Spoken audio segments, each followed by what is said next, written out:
livro, ela toma o conceito de abjeção para explicar como o racismo não é simplesmente preconceito individual, mas sim uma tecnologia social de produção de corpos outros. A abjeção é um processo violento de lançar para fora do campo do humano tudo aquilo que, de certa maneira, ameaça a pureza simbólica dos grupos dominantes.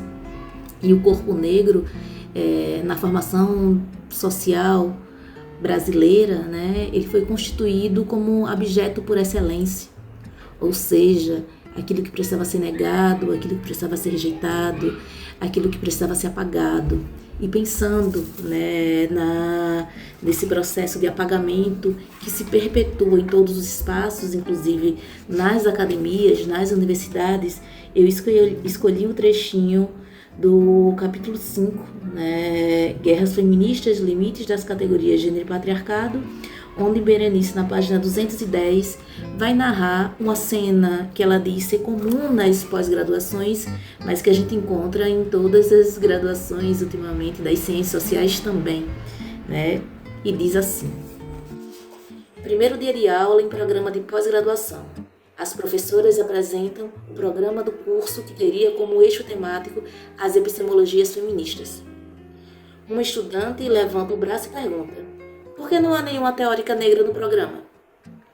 Inicia-se um intenso debate sobre invisibilidade da existência de pessoas negras e a violência epistemológica. Não é preciso detalhar onde e quando essa cena se passou. Desconheço programas de pós-graduação no Brasil voltados aos estudos feministas que não tiveram confrontos como esse nos últimos anos. Já nos primeiros semestres do curso de Ciências Sociais, aprendemos a desconfiar sociologicamente das repetições. Elas não são obra do acaso.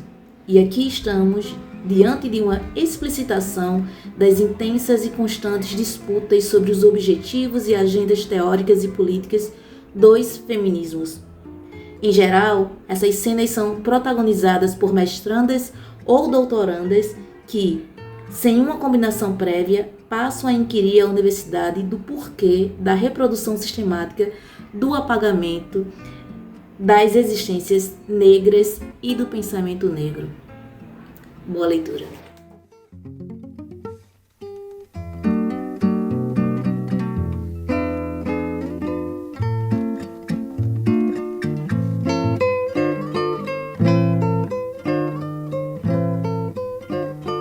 Estou aqui para falar sobre este livro, A Abjeção, a construção histórica do racismo, da querida professora Berenice Bento, e escolhi para ler um trecho do início do capítulo 7, intitulado Qual a família da psicanálise entre a abjeção e a psicose cultural.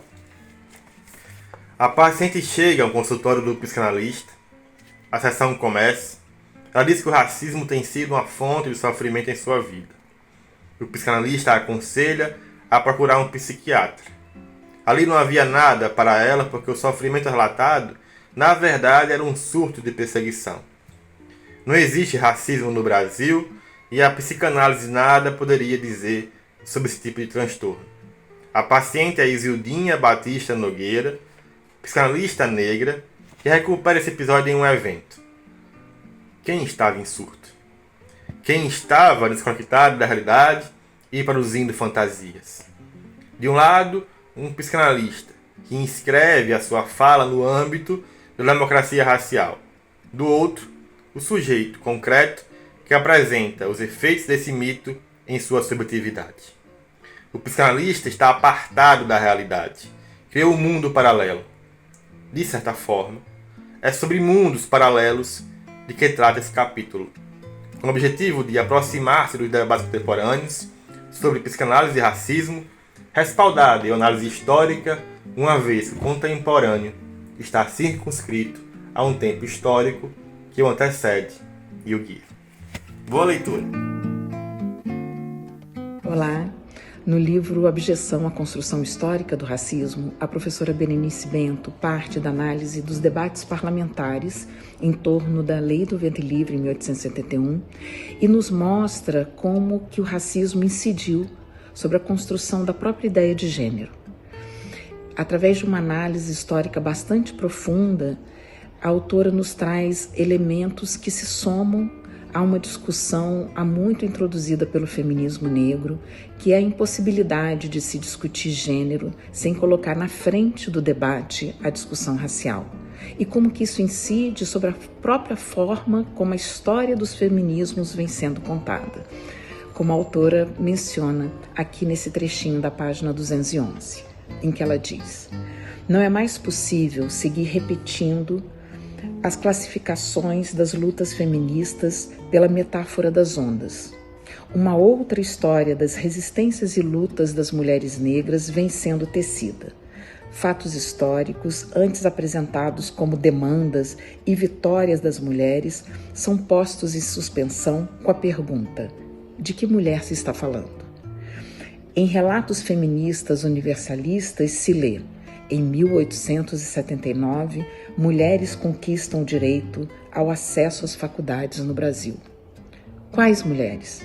Nesse momento, as mulheres negras escravizadas seguiam lutando pela liberdade, pelo direito à maternidade, contra a venda de seus companheiros e pelo direito de constituir família.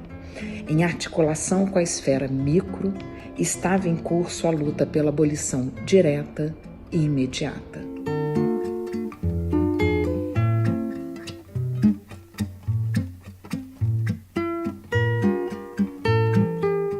Após a abolição, o aparelho de Estado se voltou para controlar a população negra.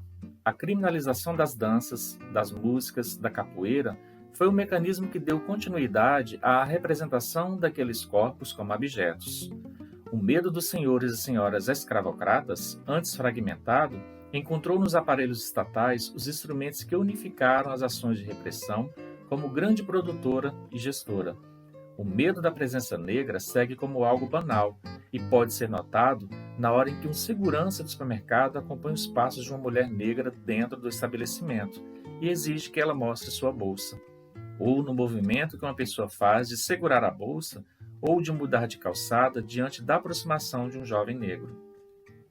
O medo dos corpos negros se tornou uma herança constitutiva na nação, um tipo de memória compartilhada, não dita, ou talvez maldita, mas que está nos buracos infinitesimais de nossos cotidianos. Essa microfísica da produção continuada da morte é o que chamo de genocidade, que não se diferencia do genocídio em seu fundamento, que é o desejo de eliminação da população negra, mas dos mecanismos atualizados para a produção da morte. São três suas características. 1. Atua como uma temporalidade alargada. 2.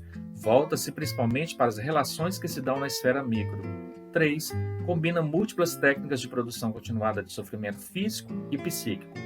O ponto de unidade entre essas três características é a humilhação sistemática como arma de destruição psíquica do outro e de produção de subjetividades aterrorizadas. Os atos de humilhação são gestos de poder que têm como função lembrar o seu humilhado que ele se encontra completamente despossuído de vontade. O objetivo da genocidade, atos continuados de humilhação, é a mortificação do eu, com profundos efeitos de adoecimento psíquico. E nesse livro, a Berenice traz uma perspectiva de como que o Estado brasileiro construiu práticas e mecanismos de poder que tornaram algumas populações e alguns indivíduos abjetos, né? Ou seja, tornaram algumas populações e indivíduos totalmente desprezíveis pela sociedade, totalmente descartáveis e totalmente matáveis, né? Para isso, a Berenice recorre ao momento da escravidão, analisando como que essas práticas começaram a ser gestadas sobre os corpos das pessoas negras escravizadas, sobretudo das mulheres, né?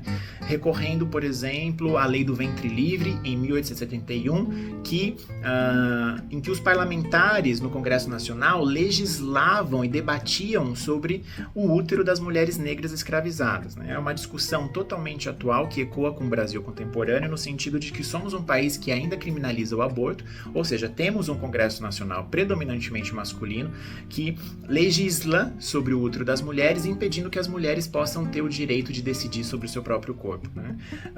Nos permite também esse livro entender como que o Brasil ainda produz chacinas, deixando mais de 100 corpos no chão, como aconteceu recentemente no Complexo da Penha e no Complexo do Alemão. Então é um livro absolutamente importante para entender como que o racismo opera na nossa sociedade. O livro foi finalista do Prêmio Jabuti, então é uma honra poder compartilhar um pouco desse livro com vocês. Espero que vocês leiam o livro Abjeção, a construção histórica do racismo.